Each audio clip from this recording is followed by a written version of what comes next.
Hi, thank you for joining me today. We've been reading through A Course in Miracles, the daily lessons, and today we are on lesson 121. We've been in review for a while, and so now we are starting with new material again. I hope you're as excited as I am about that. Without further ado, let's get started. A Course in Miracles, Workbook Lesson 121. Forgiveness is the key to happiness. Forgiveness is the key to happiness. Here is the answer for your search for peace. Here is the key to meaning in a world that seems to make no sense. Here is the way to safety in apparent dangers that appear to threaten you at every turn and bring uncertainty to all your hopes of ever finding quietness and peace. Here are all the questions answered.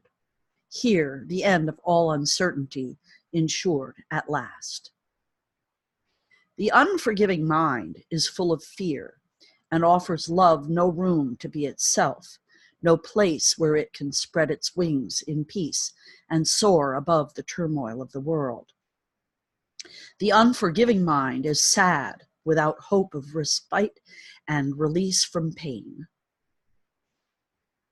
It suffers and abides in misery, peering about in darkness, seeing not, yet certain of the danger lurking there.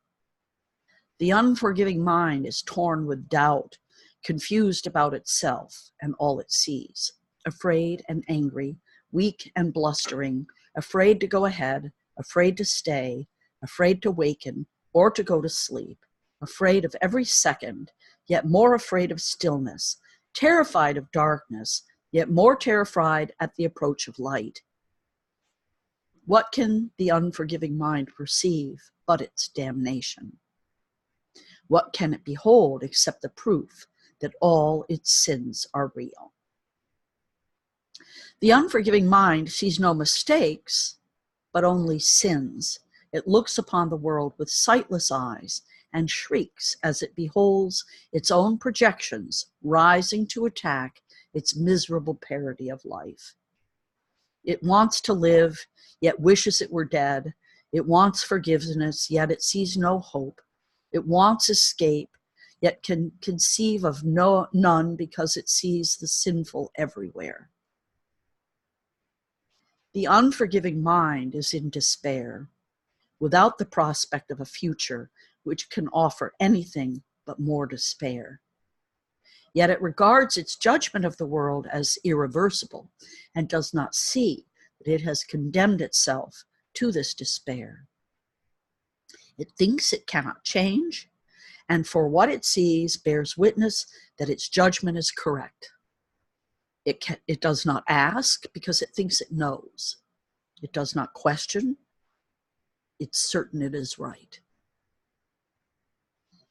Forgiveness is acquired. It is not inherited in the mind, which cannot sin. A sin is an idea you taught yourself. Forgiveness must be learned by you as well, but from a teacher other than yourself, who represents the other self in you. Through him, you learn how to forgive the self you think you made and let it disappear. Thus, you return your mind as one to him who is yourself and who can never sin.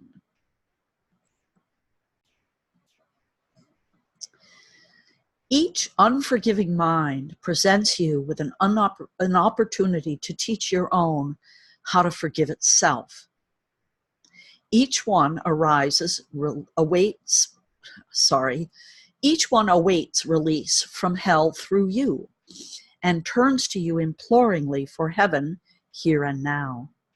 It has no hope, but you become its hope. And as its hope, do you become your own. The unforgiving mind must learn through your forgiveness that it has been saved from hell. And as you teach salvation, you will learn it. Yet all your teaching and all your learning will not be of you, but of the teacher who was given you to show you the way. Today, we practice learning to forgive. If you are willing, you can learn today to take the key to happiness and use it on your own behalf. We will devote 10 minutes in the morning and at night, another 10, to learning how to give forgiveness and receive forgiveness too. The unforgiving mind does not believe that giving and receiving are the same. Yet we will try to learn today that they are one through practicing forgiveness towards one whom you think of as an enemy and one whom you consider a friend. As you learn to see both as one, we will extend the lesson to yourself and see that their escape included yours. Begin the longer practice periods by thinking of someone you do not like, who seems to irritate you or cause regret in you if you should meet them, one you actively despise or merely try to overlook. It does not matter what form your anger takes. You probably have chosen him already. He will do. Now close your eyes and see him in your mind. And look at him a while. Try to perceive some light in him somewhere, a little gleam which you had never noticed. Try to find some little spark of brightness shining through the ugly picture you hold of them. Look at this picture until you see a light somewhere within it. And then try to let this light extend until it covers him and makes the picture beautiful and good. Look at this changed perception for a while and turn your mind to one you call a friend. Try to transfer the light you learn to see around your former enemy to your friend. Perceive your friend now as more friend to you, for in that light his holiness shines you, your Savior, saved and saving, healed and whole. Let him offer you the light you see in him, and let your enemy and friend unite in blessing you with what you gave. Now you are one with them and they are with you. Now you have been forgiven by yourself.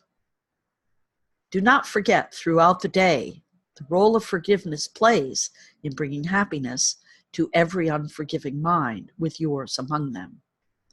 Every hour, tell yourself, forgiveness is the key to happiness.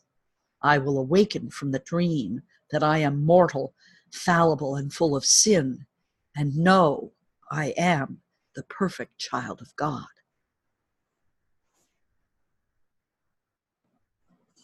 Well, I can imagine this is going to be very challenging. That's okay. Do it anyway. If you have problems, text me, 907-351-3003. Email me or message me on YouTube or Facebook. I'm here to help support you. This is going to be a challenging one today, and stick with it. It's important work. It's really important. You get over this hurdle, and your life will never be the same. It will be incredibly beautiful because you will have learned forgiveness.